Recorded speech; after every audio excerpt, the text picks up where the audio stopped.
بسم اللہ الرحمن الرحیم 10 اسلامک باتیں قرآن و حدیث کی روشنی میں۔ نمبر 1، اسلامی تاریخ۔ حضرت ادریس علیہ السلام کی دعوت۔ حضرت ادریس علیہ السلام جوان ہوئے تو اللہ تعالیٰ نے آپ کو نبوت سے نوازا اور 30 صحیفے نازل فرمائے۔ نبوت ملتے ہی آپ نے دعوت و تبلیغ کا کام شروع کر دیا۔ مسلسل دعوت دینے کے باوجود تھوڑے سے لوگوں نے ایمان قبول کیا اور اکثر لوگ جھٹلانے اور ستانے میں لگے رہے۔ جب لوگوں کا ظلم و ستم حد سے بڑھ گیا تو اللہ تعالیٰ کے حکم سے اہل ایمان کو لے کر بابل سے مصر چلے گئے اور دریائے نیل کے کنارے آباد ہو گئے، اور آخر تک لوگوں کے درمیان انہی کی زبان میں اللہ کا پیغام اور دینی دعوت کا فریضہ انجام دیتے رہے۔ ان کی شریعت اور دعوت کا خلاصہ یہ تھا کہ توحید پر ایمان لاؤ، آخرت کی نجات کے لیے اچھے عمل کرو، تمام کاموں میں عدل و انصاف کرو، ایام بیس کے روزے رکھو، زکوٰۃ ادا کرو، نشہ آور چیزوں سے پرہیز کرو، شریعت کے مطابق اللہ کی عبادت کرو وغیرہ۔ وہ آخر وقت تک لوگوں کو دین کی دعوت اور اچھے کاموں کی نصیحت کرتے ہوئے 365 سال کی عمر میں اپنے خالق حقیقی کے دربار میں پہنچ گئے۔ کا معجزہ۔ ابو جہل پر خوف۔ ایک مرتبہ ابو جہل نے لات و عزیٰ کی قسم کھا کر کہا، اگر میں نے محمد صلی اللہ علیہ وسلم کو زمین پر ناک رگڑتے یعنی سجدہ کرتے ہوئے کبھی دیکھ لیا تو اپنے پیروں سے نعوذ باللہ اس کی گردن روند ڈالوں گا۔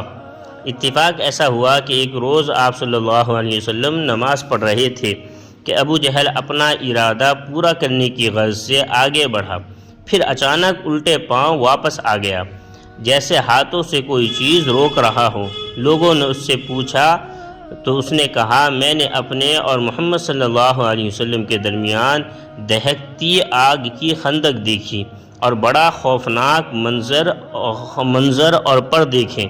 آپ صلی اللہ علیہ وسلم نے فرمایا، اگر ابو جہل میرے قریب آ جاتا تو فرشتے اس کے ٹکڑے کر کے لے جاتے۔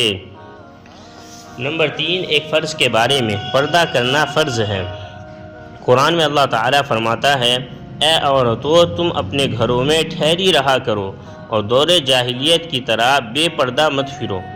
فائدہ: تمام مسلمان عورتوں کے لیے ضروری ہے کہ جب کسی سخت ضرورت کے تحت گھر سے نکلے تو اچھی طرح پردے کا خیال کرتے ہوئے باہر جائے، کیونکہ پردہ کرنا تمام عورتوں پر فرض ہے۔ نمبر 4، ایک سنت کے بارے میں۔ نماز کے بعد یہ دعا پڑھیں۔ رسول اللہ صلی اللہ علیہ وسلم نے فرمایا، اے معاذ میں تم کو وصیت کرتا ہوں کہ کسی نماز کے بعد اس دعا کو نہ چھوڑنا، اللہم اعنی علی ذکرک و شکرک و حسن عبادتک۔ اے اللہ اپنا ذکر و شکر کرنے اور اچھے طریقے سے عبادت کرنے پر میری مدد فرما۔ نمبر 5، ایک اہم عمل کی فضیلت۔ نماز چاشت۔ رسول اللہ صلی اللہ علیہ وسلم نے فرمایا، جو شخص چاشت کی 2 رکعتوں کی پابندی کرتا ہے اس کے گناہوں کی مغفرت کر دی جاتی ہے، چاہے وہ سمندر کے جھاگ کے برابر ہو۔ نمبر 6، ایک گناہ کے بارے میں۔ کفر و شرک کا نتیجہ جہنم ہے۔ قرآن میں اللہ تعالیٰ فرماتا ہے، جو بھی اللہ کے ساتھ شریک ٹھہرائے گا اس پر اللہ تعالیٰ نے جنت حرام کر دی ہے اور اس کا ٹھکانہ جہنم ہے، اور ایسے ظالموں کا کوئی مددگار نہیں ہے۔ نمبر 7، دنیا کے بارے میں۔ دنیا کی چیزیں ختم ہونے والی ہیں۔ قرآن میں اللہ تعالیٰ فرماتا ہے، جو کچھ تمہارے پاس یعنی دنیا میں ہے وہ ایک دن ختم ہو جائے گا، اور جو اللہ تعالیٰ کے پاس ہے وہ ہمیشہ باقی رہنے والا ہے۔ نمبر 8، آخرت کے بارے میں۔ رسوائی کا عذاب۔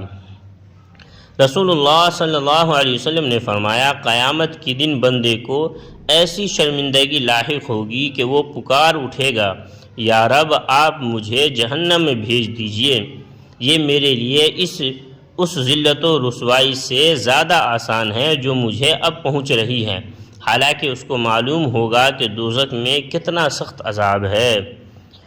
نمبر 9، طب نبوی سے علاج۔ عرق النساء کا علاج۔ حضرت انس بن مالک رضی اللہ عنہ فرماتے ہیں کہ میں نے رسول اللہ صلی اللہ علیہ وسلم کو فرماتے ہوئے سنا کہ عرق النساء کا علاج عربی بکری دمبے کی چکتی ہے، جسے پگھلایا جائے، پھر اس کے 3 حصے کیے جائے اور روزانہ 1 حصہ نہار منہ پیا جائے۔ فائدہ: دمبے کی دم پر گول ابھری ہوئی چربی کے حصے کو چکتی کہتے ہیں۔ نمبر 10، نبی صلی اللہ علیہ وسلم کی نصیحت۔ رسول اللہ صلی اللہ علیہ وسلم نے حضرت ابو ذر رضی اللہ عنہ کو نصیحت فرمائی کہ قرآن کریم کی تلاوت اور اللہ کے ذکر کا اہتمام کیا کرو، اس عمل سے آسمانوں میں تمہارا ذکر ہوگا اور یہ عمل زمین میں تمہارے لیے ہدایت کا نور ہوگا۔ اللہ تعالیٰ بات سمجھنے کی توفیق عطا فرمائے، آمین۔